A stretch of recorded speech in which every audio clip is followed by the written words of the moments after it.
প্রেমিক প্রেমিকা, এর জন্য মজা নিতে চাচ্ছে। তুমি আমার হাতের মধ্যে হাত গুজে দাও, তাই সবাই বুঝবে আমরা হাজবেন্ড ওয়াইফ, বুঝছো? ও লেলে, আমার বাচ্চা বউ? আরে না না, বাচ্চা না, পাকা বউ। আমি আর কিছু না বলে ওর হাতে হাত রেখে হাঁটতে শুরু করলাম। মেয়েদের সাথে শপিং করা মানে যে কি একটা ঝামেলা তা শুধু যে করে সেই বোঝে। ও এক মনে শপিং করছে তো করছেই, ওর তো আর কোনো সমস্যা হচ্ছে না, টানতে হচ্ছে তো আমাকেই। অবশেষে বিরক্ত হয়ে ওকে বলে উঠলাম, এই পিচ্ছি, হয়নি তোর? আমার কিন্তু হাত লেগে গেছে। এই দাঁড়াও দাঁড়াও, হয়েছে তো। আমার তো হলো। চলো, তোমার জন্য একটা শার্ট কিনবো, ওটাতে খুব ভালো লাগবে তোমাকে। আরে না, আমার কিছু লাগবে না, চল এখন বাসায় যাব, আমি খুবই ক্লান্ত। এই চলো না প্লিজ, আমার এই একটা কথা অন্তত রাখো। ওকে চল, তাড়াতাড়ি করবি কিন্তু। শপিং শেষে বাসায় ফিরলাম। এরপর আমি আপন মনে ঘুমাচ্ছি। এর কিছুক্ষণ পরে এসে আশা আবারও চেল্লাইতেছে, এই ওঠো, আর কতক্ষণ ঘুমাবা? সারা রাত ঘুমায়, আবার এখন এত ঘুমায়। কেমন যেন একটা ঘুম পাগল ছেলে। এই যা তো, আমাকে ডিস্টার্ব করিস না, একটু ঘুমাতে দে। সারা রাত কি সোফায় ঘুম হয় নাকি? এখন একটু বিছানায় শান্তি মতো ঘুমাতে দে আমাকে। তুমি কি ভালোভাবে উঠবা নাকি পানি ঢেলে দিব? এই না, দাঁড়া উঠতেছি। বলতো, চিল্লাইতেছস কেন? কি হয়েছে তোর?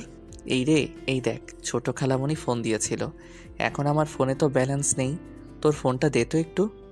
এই নাও। এই, পাসওয়ার্ড খুলে দে। পারবো না, তুমি খুলে নাও, আমি মুখে বলতে পারবো না।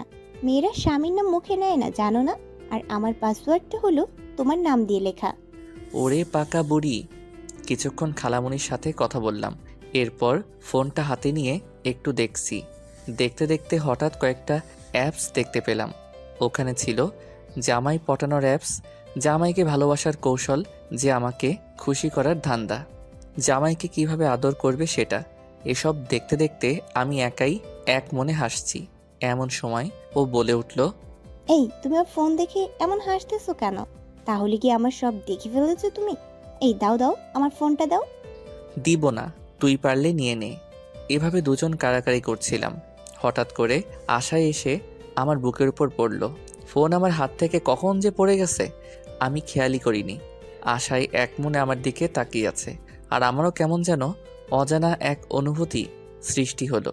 তারপরে সবটা সামলিয়ে আমি ওকে একটা ধাক্কা মারলাম, কিন্তু তাতে কোনো কাজ হলো না।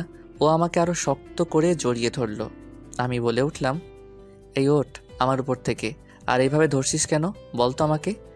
ধরছি তাতে কি? আমার বরকে আমি ধরবো, তাতে কার কি? এই পিচ্ছি মেয়ে, তোকে না আমি বলেছি কখনো আমার উপর অধিকার খাটাবি না। যতদিন না বড় হবি ততদিন আমার খালাতো বউ, মানে খালাতো বোন হয়ে থাকবি। কথা বুঝিস না তুই? এই তুমি আমার সাথে সবসময় এমন করো কেন বলো তো? একটা মেয়ে কি চায় জানো? স্বামীর একটু ভালোবাসা। আর কোনো মেয়েকে চায় জানো? আমি জানি না, তবে এই মুহূর্তে আমি এটাই চাচ্ছি। আমার চাওয়াটা কি অন্যায়? হ্যাঁ অন্যায়, আপাতত আমার কাছে অন্যায়। আগে বড় হও, এর মধ্যে আমার ভর্তি পরীক্ষাও শেষ হয়ে যাক, তোর এসএসসি পরীক্ষা হয়ে যাক, তখন না হয় তোকে ভালোবাসবো। আরে বুঝিস না কেন, যেটা দেরিতে আসে সেটা একটু মিষ্টি হয়। হুম, মানতে পারি। আমার কয়েকটা শর্ত আছে, যদি তুই রাখিস তাহলে। ওকে বল, কি কি সেটা? 1, তুমি কোনো মেয়ের সাথে কথা বলতে পারবে না। 2, তোমার পরীক্ষা শেষে আমরা আগে প্রেম করব, তারপর ভালোবাসবো। আমি হব তোমার গার্লফ্রেন্ড। তোমার তো ইচ্ছে ছিল তুমি আগে প্রেম করবা, তারপর বিয়ে করবা, তাই এটা করতে হবে। বলো, তুমি কি আমার সাথে রাজি? এই পিচ্চি মেয়ে, তোর মাথায় এত বুদ্ধি আসে কোথা থেকে? বুদ্ধি মাথায় থাকে, বুঝছো? আচ্ছা ঠিক আছে, যাও এখন, আমি আর একটু ঘুমাই। আজ অবশ্য আশার জন্মদিন ছিল, এটা অবশ্য আমার মাথার মধ্যে ছিল, কিন্তু আমি সেটা আশাকে বুঝতে দিলাম না। আমি আমার মতো আছি বিন্দাস, এমন ভাব দেখালাম যেন আমার মাথায় এসব কিছু নেই। একটু পরে এসে ও আবার ডাকাডাকি শুরু করলো।